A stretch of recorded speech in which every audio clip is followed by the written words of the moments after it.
Good morning, friends. Again, I take this opportunity to welcome you all for our next lecture on literature. Friends, in the last lecture, we discussed what literature is. We discussed some of the important elements, some of the important characteristics of literature. As I told you earlier, as the students of literature, it is very important and mandatory for all of us to understand the job, the role played by literature in the society. In the last lecture, we discussed some of the important characteristics of literature like universality,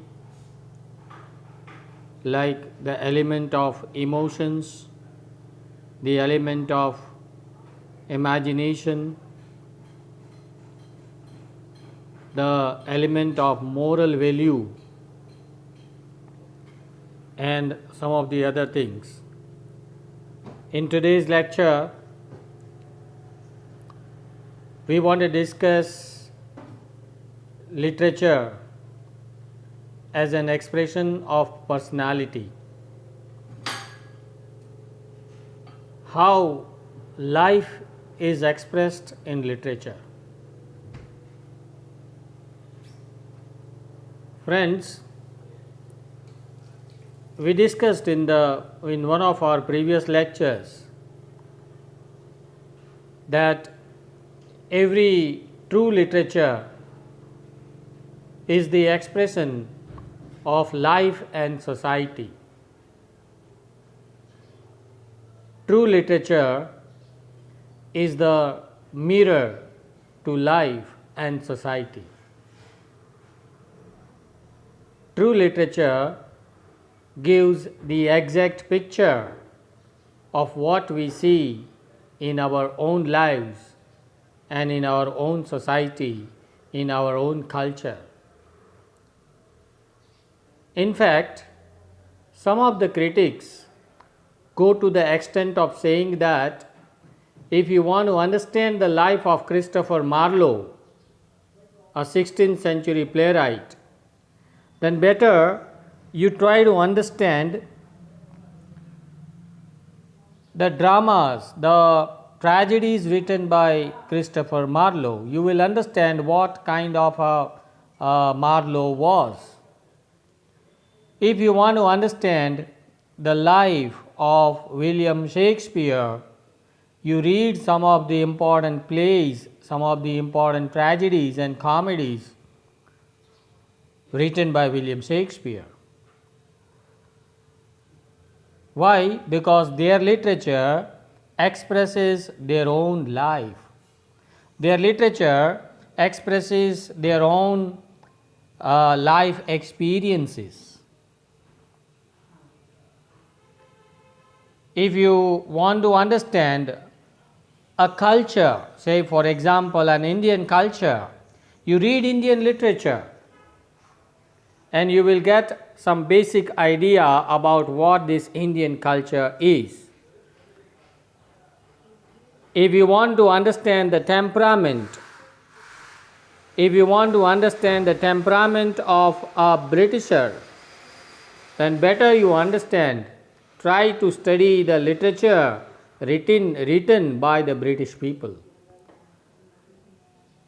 So in short, what I wanted to tell you is that every true literature reflects the life of the author, or every true literature reflects the life as seen and understood by the author.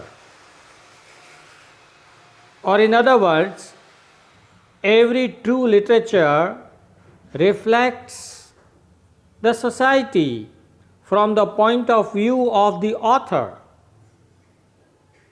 How the author looks at one particular society, how the author looks at one particular culture. So, studying literature makes us aware about different cultures, different societies. Why? Because literature expresses different cultures, different societies. Now the question is, how does literature take birth? From where does literature come out? And the answer is, literature takes birth from the brain, from the fertile brain of the author. You can say that literature is the product of the author's mind. You can say that literature comes out from the thoughts, from the heart of the author. So, now the thing is clear, the idea is clear that literature is the reflection of life, fine, but at the same time literature reflects life as seen by the author, as observed by the writer, and literature is the product of the fertile brain of the author. And that is the reason why we say that literature is actually the expression of personality. I repeat it again, literature is the expression of personality. Now the question is expression of personality means whose personality?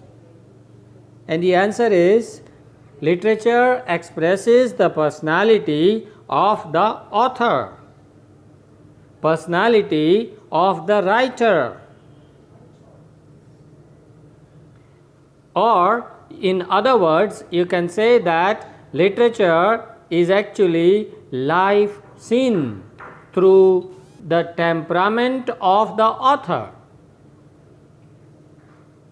Life seen through the temperament of the author. You can see on the screen here that W.H. Hudson's book, An Introduction to the Study of Literature.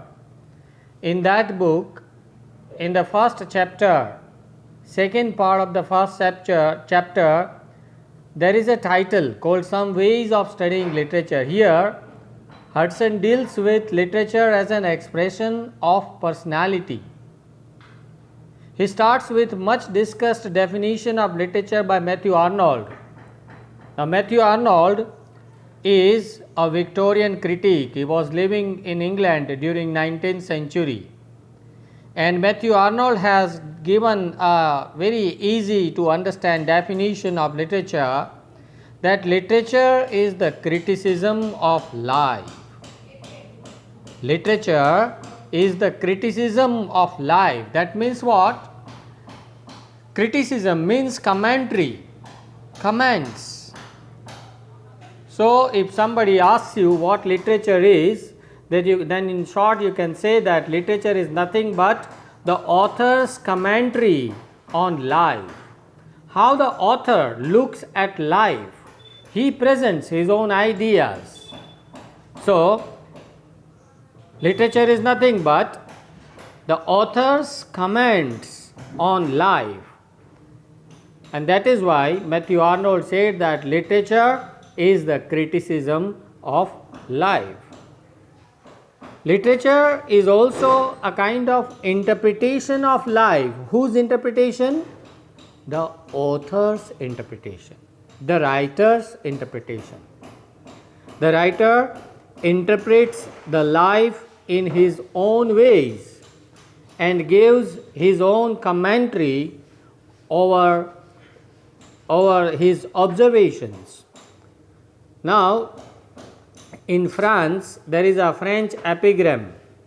What is the epigram? The epigram says that art is life seen through a temperament. Art is life seen through a temperament. Temperament means the nature. Whose nature? Whose temperament? It is the author's temperament.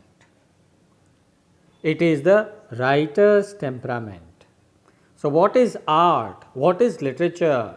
Literature is life seen through the eyes of the author, through the temperament of the author. It means that art is an expression of life through the temperament of the writer, and literature is what? Literature gives reflection to this temperament. Literature mirrors this author's temperament. What kind of a man was George Bernard Shaw? If you want to understand the biography of George Bernard Shaw, you read his comedies. What kind of a man was Charles Lamb? A great essayist. If you want to understand his life, you better try to study his essays. Why? Because his essays are the reflection of Charles Lamb's temperament. What kind of a man was Mahatma Gandhi? If you want to understand this, you read his literature, that he was a man of truth and non-violence. Why? Because his ideas, his temperament is reflected in his works. I hope you are getting the point now. The mirror the writer holds to the world is actually the mirror of his own personality and individuality. So you can say that literature reflects the individual personality of the writer, of the author. And in this way, it is necessary to study literature as an expression of life. Now, Hudson, in his book, An Introduction to the Study of Literature, he says that a great book is born out of the brain and heart of the author. He puts himself in his pages, they partake of his life and are instinct with his individuality. This quotation is there on the screen also. You can read it again and try to understand this particular quotation, this particular idea presented by William Henry Hudson. I repeat it again. Hudson says that a great book is born out of the brain and heart of the author. Now this is clear, I think easy to understand, that a great book comes out from the brain of the author, because the book reflects or presents the ideas of the author. A great book is born out of the heart of the author. Why? Because the book or literature reflects or presents or expresses the emotions of the author. I hope you understand this particular first phrase of this line, W.H. Hudson's quotation. A great book is born of brain and heart of the author. Next, he says that he has put himself in his own pages. His literature is nothing but the reflection of his own life. He puts himself in his own literature. And next he says that they partake of his life. The characters whom you see in his literature, in one particular author's literature, these characters are playing the role actually played by the author himself in his real life, and are instinct with his individuality. So the characters presented in his literature, the ideas presented in his literature, the thoughts presented or expressed in his literature, the emotions which we find in his literature, they are instinct with his individuality. You cannot separate them from the individual personality of the author. So the point is that the ideas, the emotions, the thoughts which are presented by the author in his work of art, no matter whether it is a play or a novel or a short story or a poem, no matter whatever it is, you cannot separate them from the individual personality of the author. This is what W.H. Hudson wants to say in these lines. So, in short, you can say that it is very important for us to know the author in order to understand the work of art. Actually, the author's biography means the knowledge about the author's life on the one hand, on the other hand, the author's work. Both are separate things, but in a way both are inseparable things, because the author's life is what his literature is, and the author's literature is what his life is. Both are complementary to each other. You cannot separate them. So, if you want to understand the life of the author, you try to study the author's work, or vice versa. If you want to understand the work of the author, you first try to understand the life of the author. We cannot understand any piece of literature unless we understand and know it first. Hudson suggests us to establish a personal contact with the author, as personal experience is the basis of all real literature. Hudson also remembers famous line given by Milton. John Milton, you must be knowing John Milton, because when you were studying in first semester, you studied one of the lyrics written by John Milton, one sonnet written by John Milton on his blindness.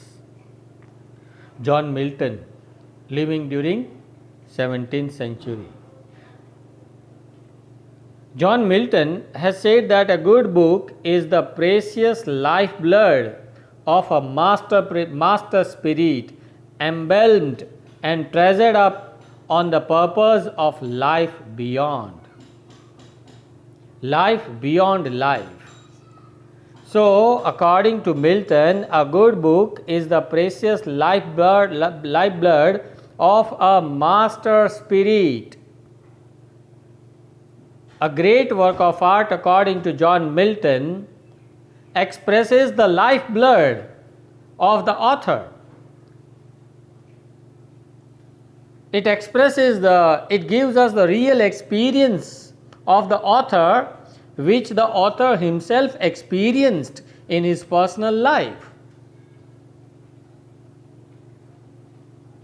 And if you see, you take any author, any poet, like Christopher Marlowe's tragedies, you find the characters of Marlowe as highly ambitious characters. Why? Because Marlowe himself was an ambitious man. So his personality is expressed in his characters. If you read some of the novels by Charles Dickens,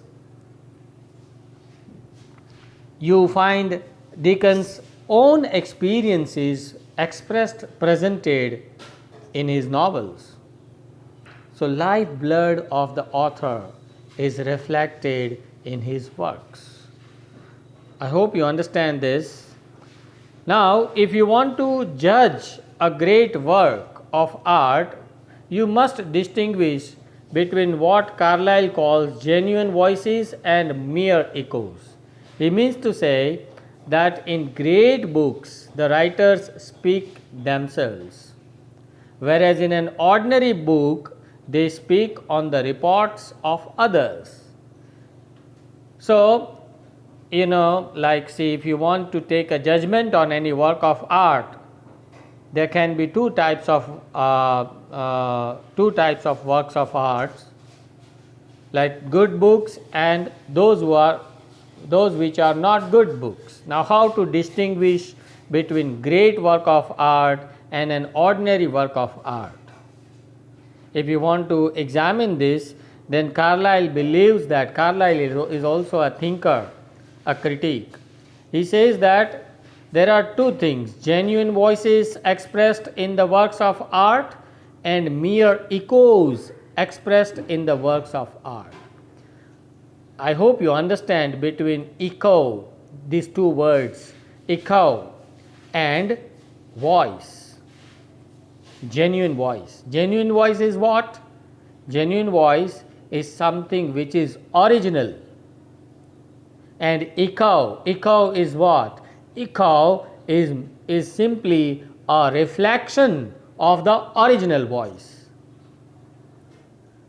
So, as a critique, we must try to understand, we must try to examine whether there is a genuine voice of the writer in this particular work of art, or simply or mere echo presented in the work of art. Sometimes, some writers, they express the views of others in their work of art, which is not called genuine literature. And some other writers, they express their genuine ideas, genuine emotions, real emotions in their works of arts. They are known as genuine work of art. They are known as true literature, true pieces of literature. We must distinguish essential difference between the literature which draws its life directly from personality and experience, and that which draws its life mainly at second hand from contact with the personality and experience of others. Thus, the second type of literature is you can say smell of literature, not literature. It is called a smell of literature, which is not true literature. But as the students of literature, the works of the fullest of original vitality are chief concern for ourselves. Hudson says that there should be sincerity, originality, the element of genuineness presented must be, all these three things must be there in true literature. What these three things are?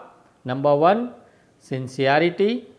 Number two, originality. And number three, genuineness of expression of life.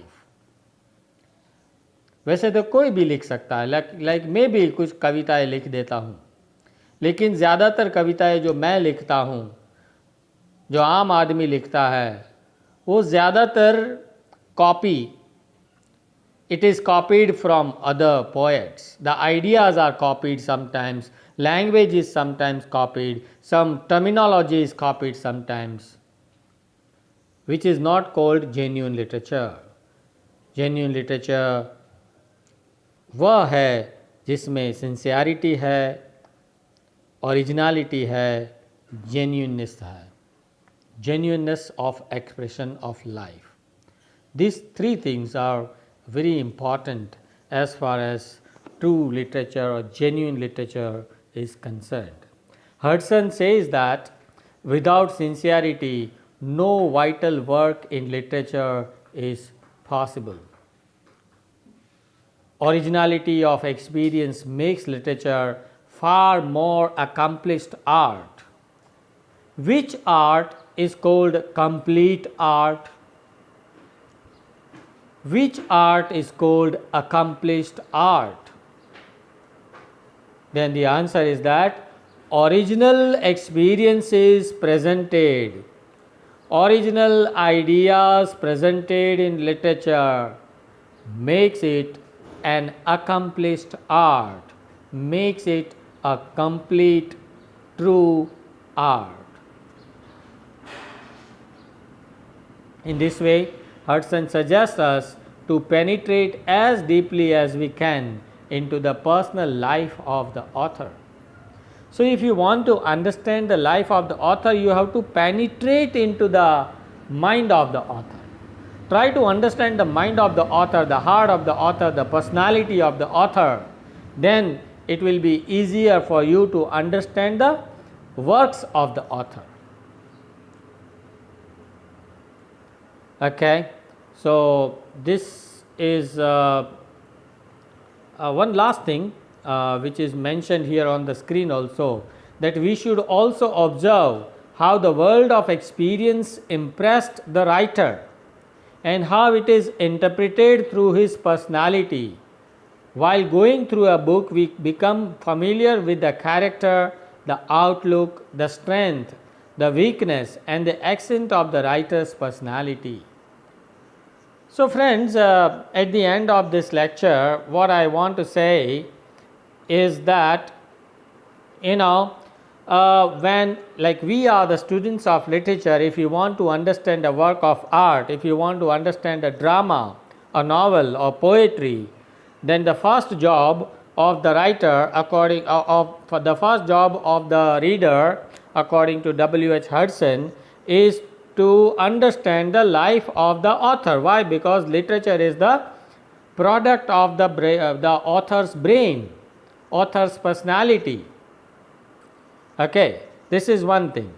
Now literature is what? Literature is the criticism of life, as literature is the life seen by the author, and that life is presented by the author in his work of art. When you are reading that work of art, you try to read that life which is seen by the author in his own, through his own mind, through his own understanding. But as the student of literature, what we should do is that first you try to understand the life and personality of the author, number one. Number two, you go to the literature written by the author and try to understand life as presented by the author from his point of view. Try to understand that life from the author's point of view. And then third, you try to understand that life which is presented in literature from your own point of view. In this way, you will get a broader idea. You will get a larger idea about what life is. This makes you a strong human being, because a good student of literature understands life in a better manner, in a better way than anybody else. So, in short, at last I want to say that literature gives you an opportunity to understand life from your own point of view, to understand the life from the writer's point of view. Literature, why? Because literature reflects the life of the author. Literature presents the personality of the writer. Literature expresses the ideas, the thoughts, the emotions of the author. I hope this is clear to you. If you still have any doubts and queries and questions, you feel free to contact me. Thank you. Stay home, stay safe, take exercise regularly at home. Thank you.